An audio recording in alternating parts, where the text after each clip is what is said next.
See, there are millions of species of organisms which are found on this planet. We can see the phylogenetic relationship among different forms of organisms. For example, if we consider animals, we find that several species of animals, they are phylogenetically very much connected to each other. Others may be remotely related.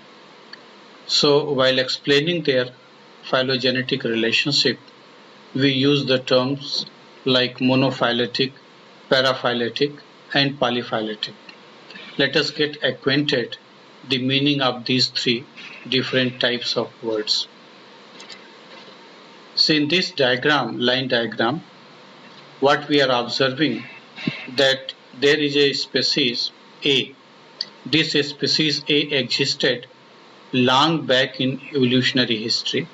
It was present at one point of time. Now its one population gave rise to another species, that is species B, while it itself got modified into another species, that is I. B in due course of time gave rise to other two species, that is C and F, and then C and F gave rise to D and E and G and H respectively.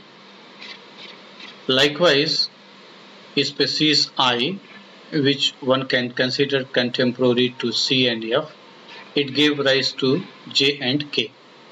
So you can say that presently there are 6 species like D, E, G, H and J, K.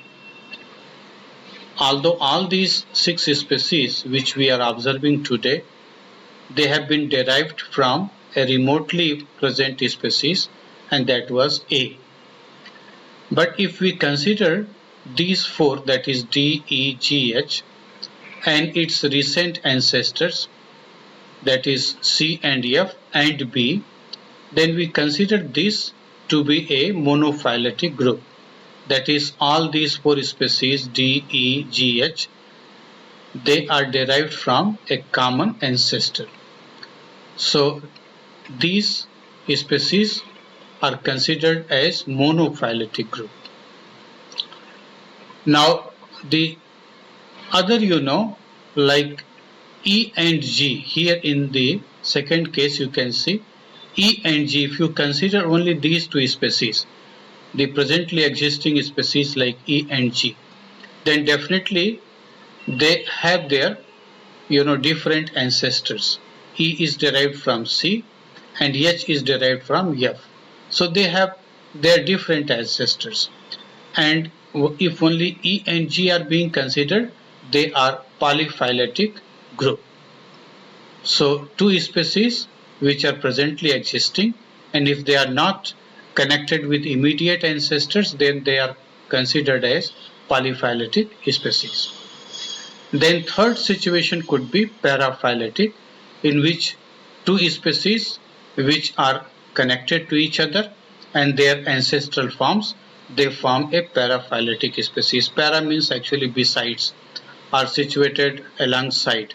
So these are 2 species which are actually derived from a common ancestor. So one can say that they are monophyletic, but more better word, that is paraphyletic, used for such species. Now you can have very good idea by observing this diagram. See, we know that under class Mammalia there is an order primate. Under this order, lemurs, lorises, tarsiers, monkeys, apes and human come, means all these belong to order primate. So what we find that monkeys, gorilla, chimpanzee, human, they are derived from a common ancestor. So this is a monophyletic group. And if we go in more remote past, we find that there was an ancestor, it gave rise to tarsiers. Then there was another ancestor, it gave rise to lemurs and lorises. So lemurs, lorises which are presently existing, these and their common ancestor, they form a paraphyletic group. they form a paraphyletic group. Whereas the tarsiers and monkeys, which are actually separate species which are remotely connected, they are presently existing, and they have their separate ancestors, so they form a polyphyletic group. So here paraphyletic, that is two species which are having common ancestor, they form paraphyletic. Then there are species which have separate ancestors, they form polyphyletic species group. And then you have monophyletic, that is all forms which are derived from a common ancestors, they come under monophyletic group. So this can be defined, you see, as monophyletic group includes organisms descended from a single ancestor. So it is also referred as holophyletic group. The other one is paraphyletic taxon, that includes the most recent common ancestor but not all of its descendants. And the third one, polyphyletic taxon, which is composed of unrelated organisms descended from more than one ancestors. So these three terms are of much use for taxonomic purpose as well as to explain phylogenetic aspects.